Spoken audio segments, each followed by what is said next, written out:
अल्हम्दुलिल्लाहि वहदा वस्सलातु वस्सलाम अला मन ला नबिय्य बअदा अम्मा बाद। एक बार फिर मैं अपने वाईटी चैनल दीनी सफ़र व इत्तेज़ाज़ में दिल की गहराइयों से इस्तकबाल करता हूँ। अस्सलामु अलैकुम रहमतुल्लाहि व बरकातुहू। आज जिस टॉपिक का मैंने इंतखाब किया है वो टॉपिक है मुसलमानों की ज़िंदगी का असल मकसद। ये एक काफ़ी अहम टॉपिक है जिसका जानना हर मुसलमान के लिए ज़रूरी है, बल्कि कंपल्सरी है। तो चलिए आज के टॉपिक को हम शुरू करते हैं और इस टॉपिक से रिलेटेड कुछ अहम बातें आपके साथ में शेयर करता हूँ। सबसे पहली बात, आपने देखा होगा कि जब किसी बिजनेस सेमिनार में या फिर आप कभी करियर काउंसलिंग के पास जाते होंगे अपने करियर के काउंसलिंग करने के लिए, तो सबसे पहले आपको मोटिवेटर, एडुकेटर या लाइफ कोच जो भी कह ले, वो सबसे पहले आपको कहता है कि आप सबसे पहले ये क्लियर करो कि आपका लाइफ का मोटो क्या है, लाइफ का उद्देश्य क्या है, मकसद क्या है। क्योंकि जिसके ज़िंदगी में एक प्रॉपर गोल नहीं होता है, ऐसे लोग बड़ी दिक्कत से अपनी मंजिल तक पहुंचते हैं। कभी कभी ऐसा भी होता है कि बहुत सारे लोग भटक ही जाते हैं। और मैं आपको एक मिसाल दूं कि कोई भी शख्स ऐसे ट्रेन पर सवार होना नहीं चाहता है जिसका कोई मंजिल ना हो, जिसका कोई ठिकाना ना हो।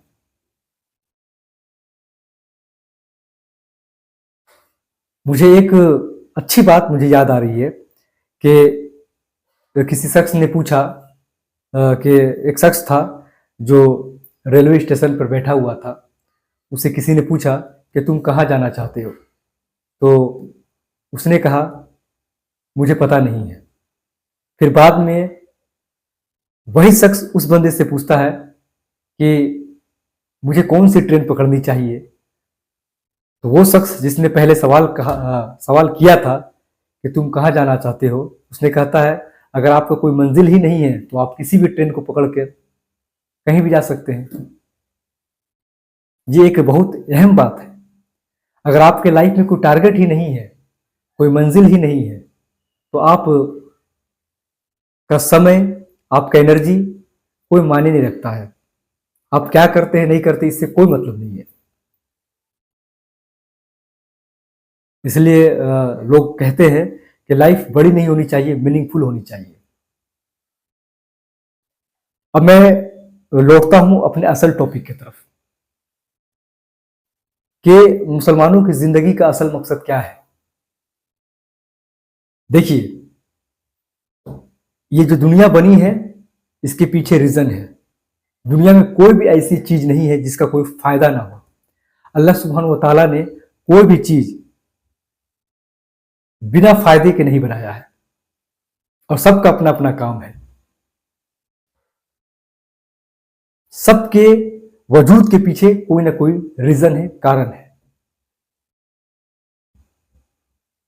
जब दुनिया की तमाम चीजें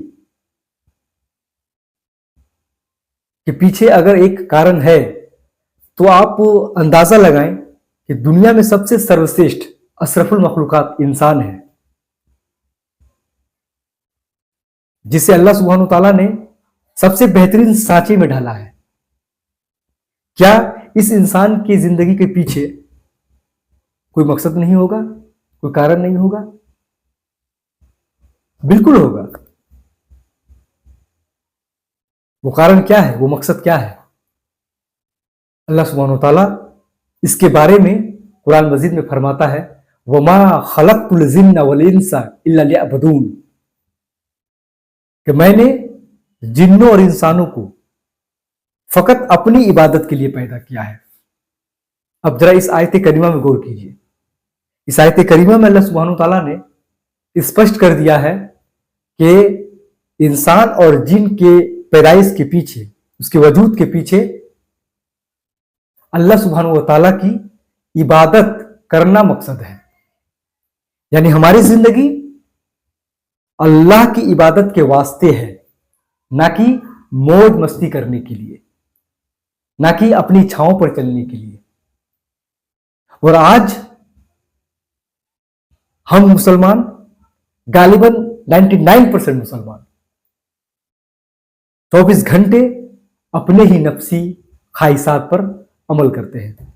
उन्हें जो अच्छा लगता है, जो मन में आता है, वही काम करते हैं। यानी वो अल्लाह की नहीं बल्कि अपनी इच्छाओं की इबादत कर रहे हैं। हर वक्त अपनी इच्छाओं की पूर्ति के लिए भाग रहे हैं। मैंने पिछले वीडियो में कहा था कि मुसलमान का मतलब ही होता है अल्लाह की मर्जी पर चलने वाला। इस आयत करीमा में अल्लाह सुब्हानहू तआला ने हमें एक मकसद दे दिया है। वो मकसद क्या है? मकसद है अल्लाह सुब्हानहू तआला की इबादत करना। अब यहां मैं एक अहम बात आपसे कर रहा हूं। आपका क्या मकसद है? इससे ज्यादा अहम यह बात है कि जिसने आपको पैदा किया है, जिसने आपको बनाया है, वो क्या चाहता है, उसका क्या मकसद है।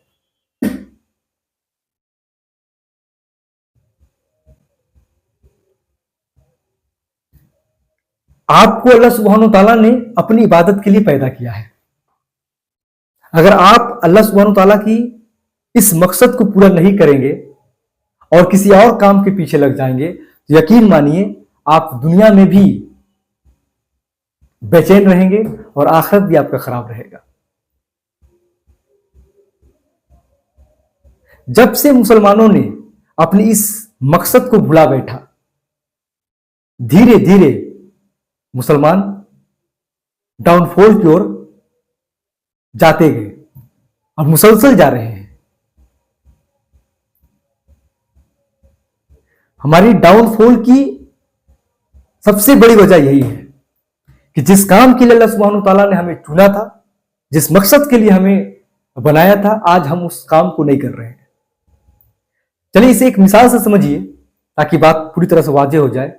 अगर किसी कंपनी का मालिक आपको किसी स्पेशल काम के लिए सिलेक्ट करता है, पार्टिकुलर काम के लिए आपको वो चूज करता है, और अगर आप उस पार्टिकुलर काम को नहीं करते जिस काम के लिए वो आपको हायर किया है, तो कंपनी का मालिक आपको क्या करेगा?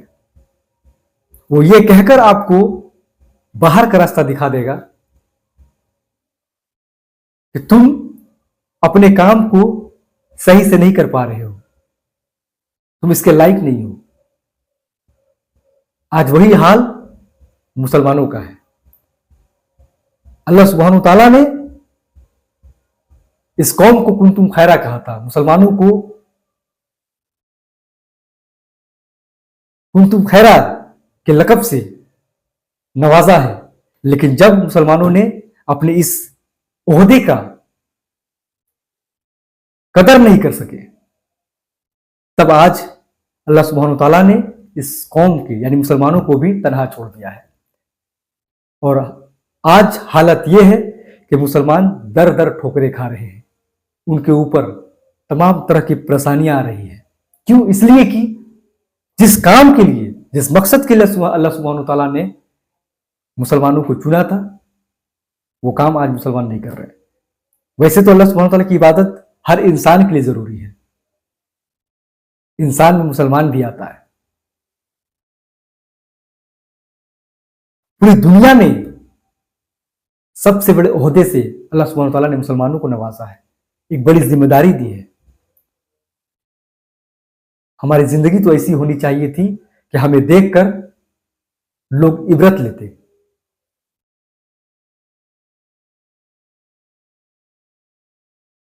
और याद रखिएगा, जब इंसान मंजिल से भटक जाता है तो फिर वो भटकता ही रहता है।